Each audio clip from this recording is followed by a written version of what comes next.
Hello everyone, welcome back to my channel. This is a campaign update, so I believe this is the third one.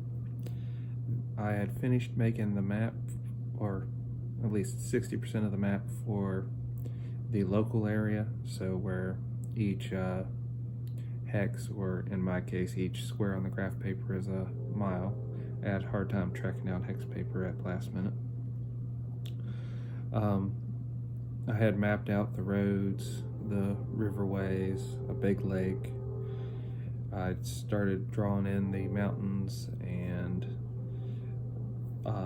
started gently coloring in some purple areas for swamp. I had marked where they had been and the areas they knew of completely. There is the mine where the kobolds are and the dragon. There's a quarry where the gargoyles go.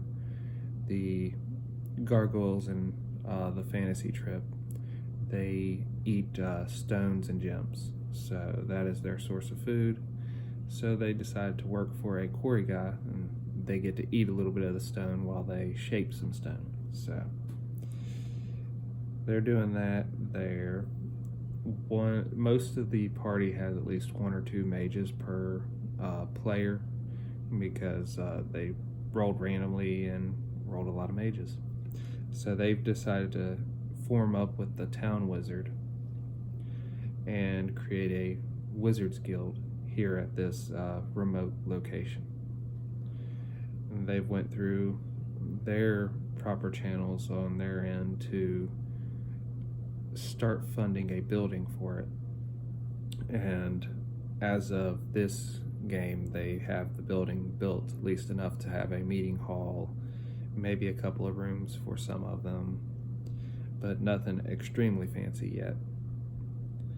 The town itself is about 3 to 4 miles across, but is not heavily dense in population.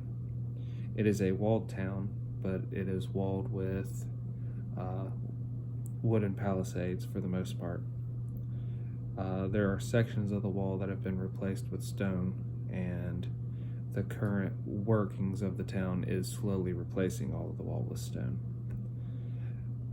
There is a military facility in the town, but it has maybe like 2 or 3 well-trained soldiers in town. And mostly the military for the town is going to be militia whenever there's a crisis. And a large portion of the town will answer the call of the militia. There are, if you cross the river to the south, there are 3 mines: a salt mine, an iron mine, 4 mines: a salt mine, an iron mine, a coal mine, and a copper mine. The salt and the copper mine are no longer occupied or no longer producing. They're not sure which, because the party hasn't interacted with those yet. But the roads between those mines is paved. It's the only paved, cobbled highway that anyone can have access to. All the rest of the roads are more like trails. There are 2 different ferries to cross the river. There's a river that goes east-west. You need to cross it to get to the ferry that goes north-south. There is a dock close to the town that you can dock ships at, and that can go up and down river. Upriver is difficult during the rainy season because of the amount of flow in the river. The season that the game takes place in is more or less whatever season it is right now. So for me, it is beginning of summer, so it's beginning of summer. So it's not really the rainy season as of yet, but there are summer storms that can hit and change the flow of the river. Well, the party decides to investigate what is like a ruby tower covered in vines to the north of the what I marked as the gold mine, which is where the kobolds and the dragon are. And it is a decent distance to the north, and it's wilderness they have to travel through. They can follow the road or the highway. Well, it would be a road. They can follow the trail to close to where the kobolds are, their mine, and then they can go around the mountain to the tower. It was a day and a half travel to get there, I do believe. They rolled for random encounters, didn't have any. They make it to the tower, and they go in through the front door. There was tracks leading in. When they get into the front door, they see more or less a living area. There's a couch, a fireplace, and a few other odds and ends, and they see a bear sleeping more or less on the remains of the couch. They ambush the bear while it's sleeping, and it's just a black bear, and they take it down within a combat turn. There were stairs that went down. When they went down to investigate it, is the cellar. There's a well. They found a couple of casks of some stuff. There's some very well-aged wine in a cask, and then which was probably common wine to begin with, but is now pretty aged.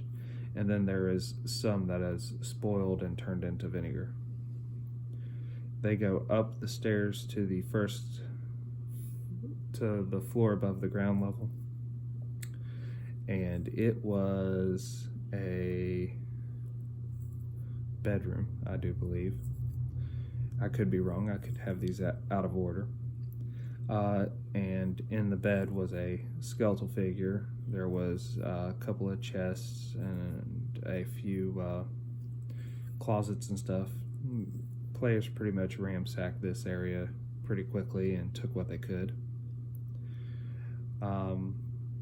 The floor above it was a kitchen area and a item creation area. And they rated it for what they could use to make magical items and took it back to their tower, or at least added to the stuff they were taking back to their town. And then at the top, before you reach the top of the tower, you had an alchemist's lab, and they rated it for what they could for chemicals and recipes and such like that they could take back with them. And they found a book that would make crafting alchemical stuff a little bit easier. And that's what they got at the tower. I don't believe we rolled for encounters on the way back, so more or less they made it back to the town unmolested. And that, for the most part, was the adventure. The adventure was a little bit lighter because we spent a decent amount of time trying to upkeep everyone's character sheets. If they had their own books, they could do it before the game began, before people were arriving like the day before, and just message me and tell me what all's going on. So I think I'm going to have to start getting them to invest in the core book for the fantasy trip. But it is what it is. I had fun running it, and they had fun just exploring, I'm sure.